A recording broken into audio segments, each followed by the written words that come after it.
Hello and welcome to the Proptech Hot Seat on iPropertyRadio with myself, Carol Tallon, the show where we explore trends and technologies driving innovation across the built environment. This show is brought to you in partnership with Proptech Ireland, the hub for innovators, investors and indeed for industry leaders. Today, I'm delighted to be joined by Gavin Gleave, founder and CEO of Fuse. Gavin, thank you for joining us today. You're very welcome. No, thank you for the invite, Carol. Gavin, where in the world are you joining us from today?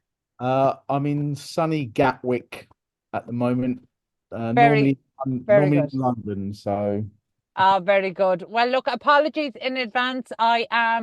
We are conducting this interview from the car in a multi-story car park in the centre of Galway City with seagulls making lots of noise around me. So apologies for any disruption that may occur. But look, such is the nature of innovation that we're able to do this. Um, so look, I'm delighted to be chatting to you today. So maybe for people who aren't familiar, what is Fuse? it's a real estate software platform, predominantly focusing on the capital stack in the real estate. So funds, asset owners, developer partners, and consultants in real estate advisory. That's really what the platform was initially designed to sort of be used for. And Um, and so what does it do?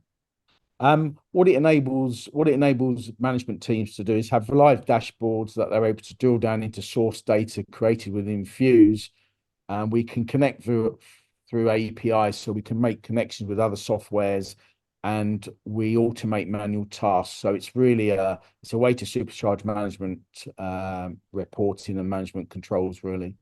And how long is Fuse up and running? It was established in 2016, although it's taken about 12 years to develop. It's come out of an existing development management business called F3 that I'm the exec chairman of now. And it was commercialized and taken out of the main business in July 2022. Right, so your background is in asset management. No, backgrounds in development, real estate development, funding, since I had hair when I started the journey. Do you know what? Sometimes it feels like that to all of us. It's been a tough few decades. But Gavin, that's really interesting because it's amazing. Back in 2016 and 2017, as you probably remember, a lot of the prop tech startups, the innovators coming forward, they weren't connected with real estate at all. They were usually people who had maybe a bad experience in buying, selling, renting, or trying to lease commercial or residential. And it was usually people who quite smugly looked at the property market and thought, I can do better than this. And they were designing technology for it.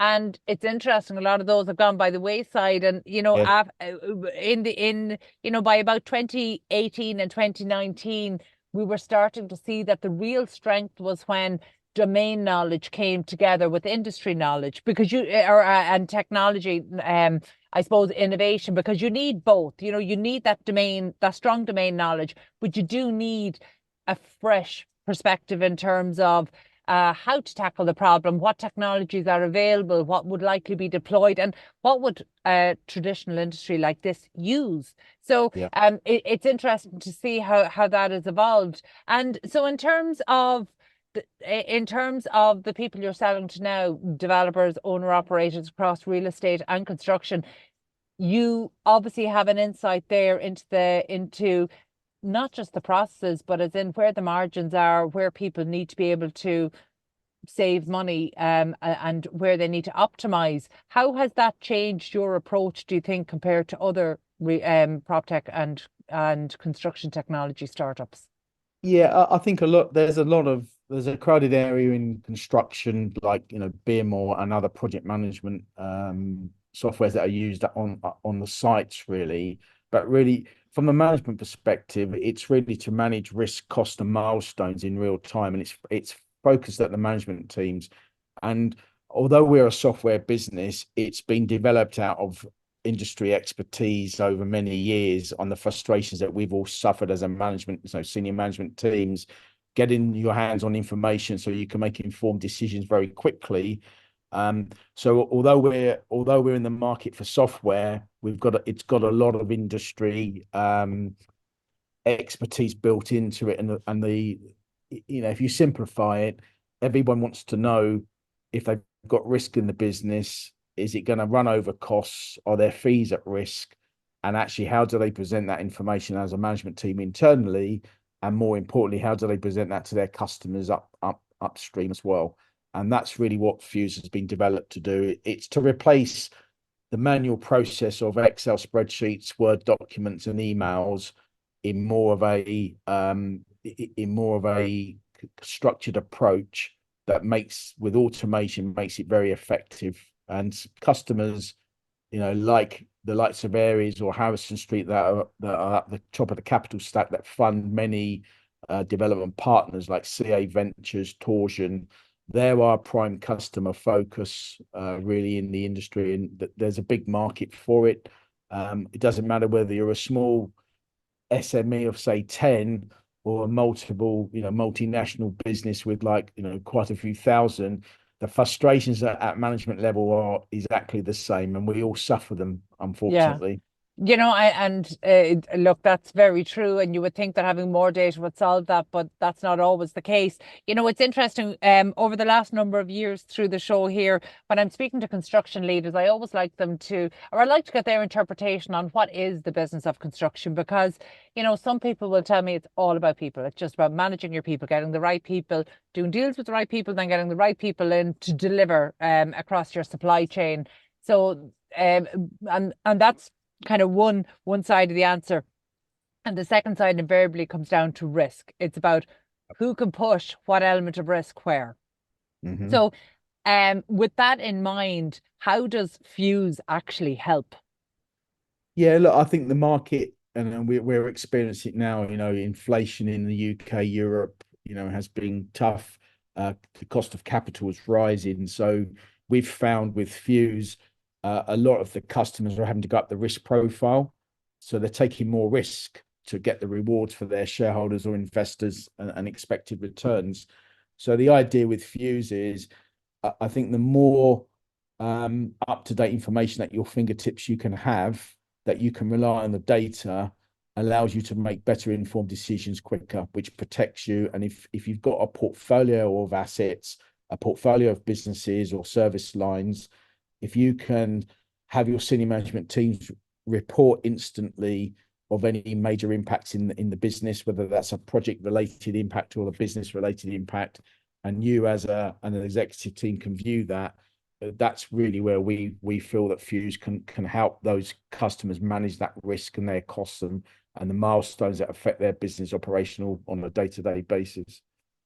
Gavin, you rightly pointed out that actually the collection of data across construction has become a very crowded space in the last number of years. And I suppose the uptake in BIM, which obviously was driven by regulatory, it was driven the regulatory drivers were maybe the main ones in the UK. In Ireland, it was best practice, and we're still waiting for the regulatory drivers to kick in. But we have seen the data environment change over the past decade.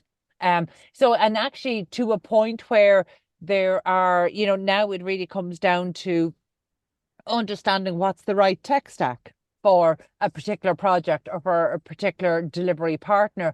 And sometimes that can be a difficult concept for people when they're looking at, in such a low margin industry, when they're looking at what to invest in. That can be a real issue. How important is it that you're able to accept integrations into the dashboard? And do you expect your dashboard essentially to be the primary one used by project teams? Yeah, it's a good point, Carol. I think integrations are very important because people get used to using certain types of software. I think from our point of view is the common data environment sort of that you have in terms of the day-to-day information, which can be vast. It's the teams that have to extract that information and really then report as a team internally to their internal teams. That's really where we sit. So we're like an umbrella across other capital softwares that are deployed across projects or assets. It's a management tool, really. The question you ask most executives, what's your inbox like for your emails? And they've got thousands of attachments. They can't really see the wood from the trees. It's simplifying that so they're able to sort of grasp the actual key elements, and really sort of get the wood from the trees sort of scenario where they can actually pinpoint what's important to them as a business. And the integrations of any software is really important. There's some great softwares out there today, and they're getting better. They're getting better by the month, by the year.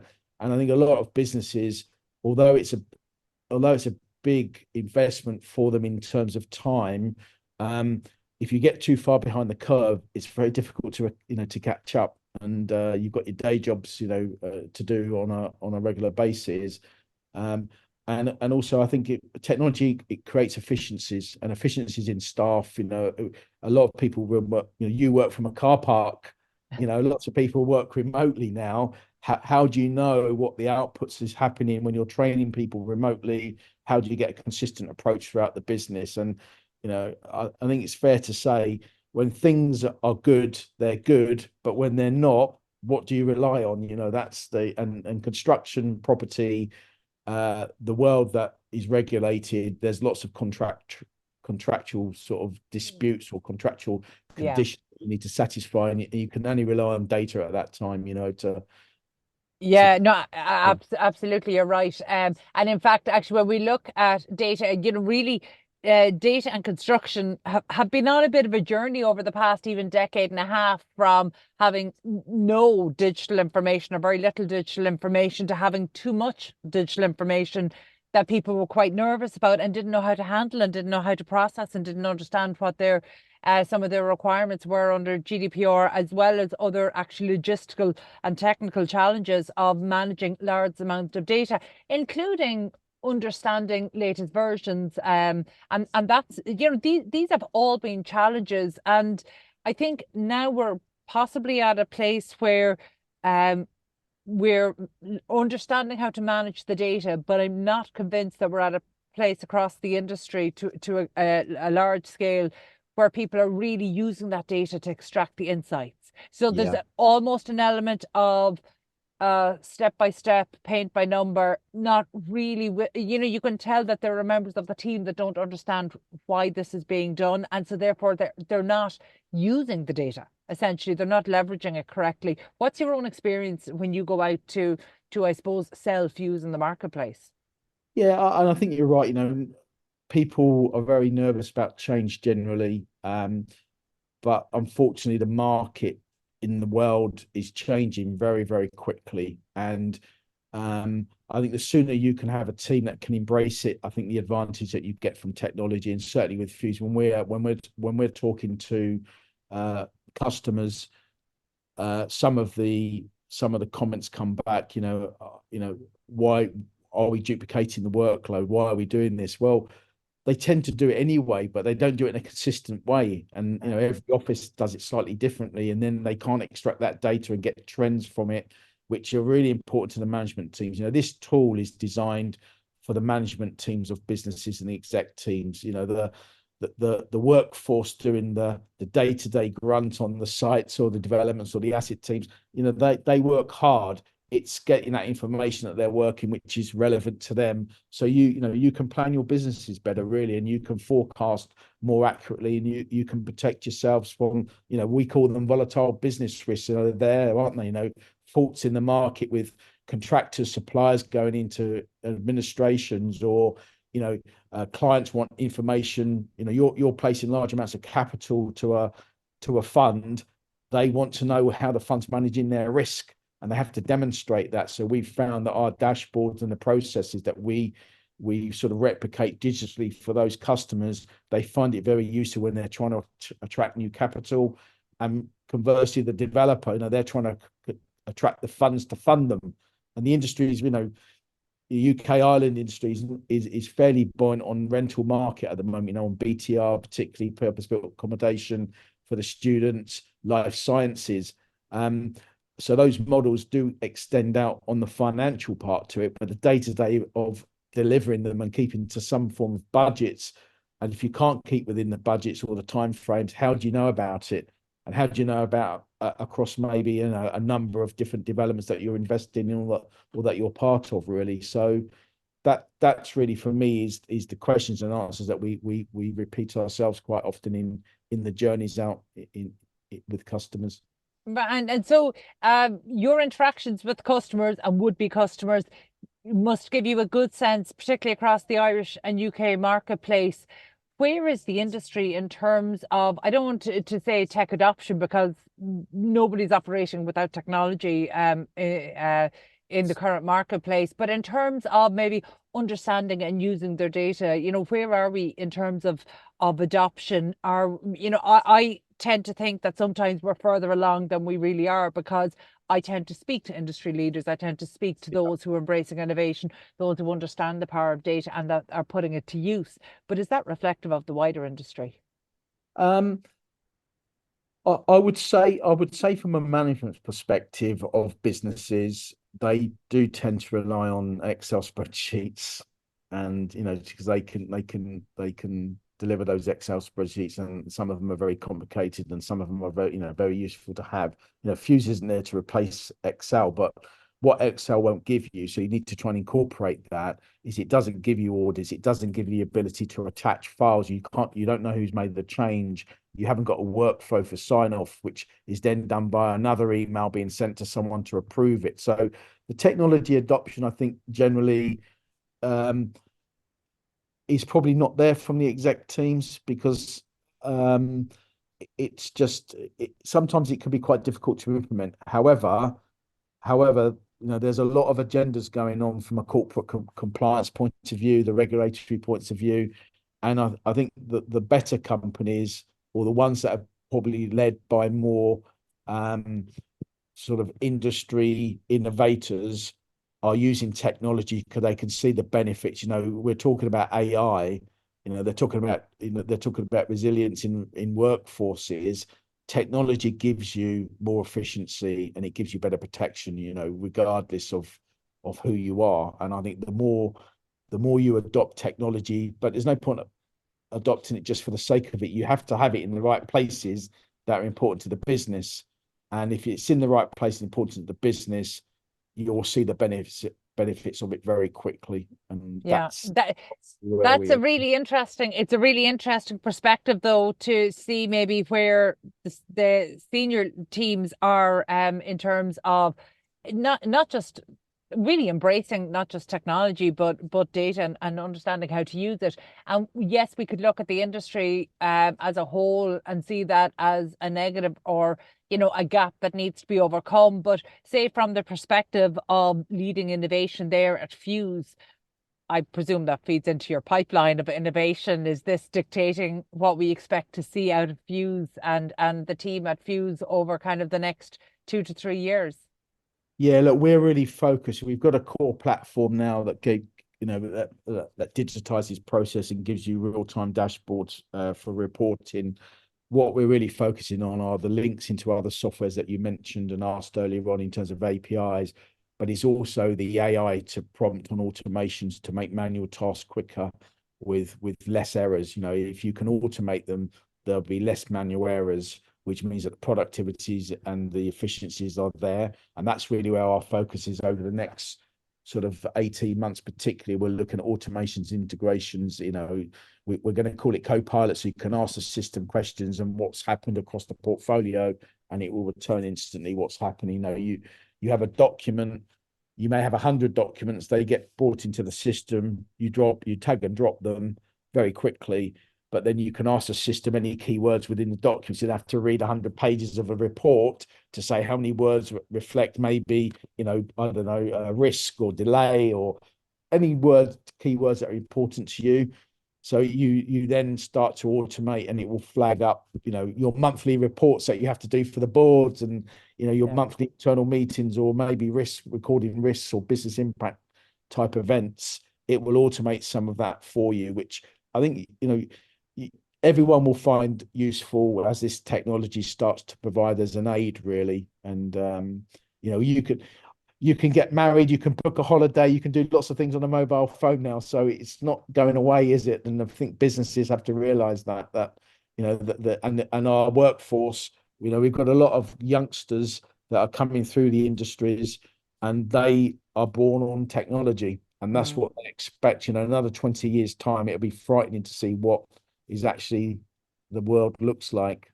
And I think for us, you asked over the next 2 or 3 years, we're obviously, you know, going to try and focus on the US market potentially as well, because it's very similar to the UK in certain respects, but actually it's just a bigger pond for us to sell our wares in, really, and see how we get on. Okay, well, sounds like you have an exciting few years ahead, and certainly I look forward to watching as you and the team progress in terms of innovation. I mean, one thing that I say repeatedly on the show, it's one of the values of being an innovator across the built environment. I just can't ever imagine a day we're going to run out of problems to solve. So it's literally a case of scaling those solutions along with technology. So the opportunity is always there, and maybe the biggest challenge is to bring everyone along with us. So it's really it's always good to hear about when a company is doing that. Thank you so much for your time and for sharing your expertise today, Gavin. That was Gavin Gleave, founder and CEO of Fuse. My thanks to producer Katie Tallon and to the audio team at Hear Me Roar Media. Before we go, just a special word of thanks to our sponsor, Proptech Ireland, for supporting the podcast and for making these conversations possible. And finally, thank you for tuning in. We'll catch you on the next episode of the Proptech Hot Seat. In the meantime, please be sure to check out all of the other Irish and international real estate and construction shows here on iPropertyRadio.com.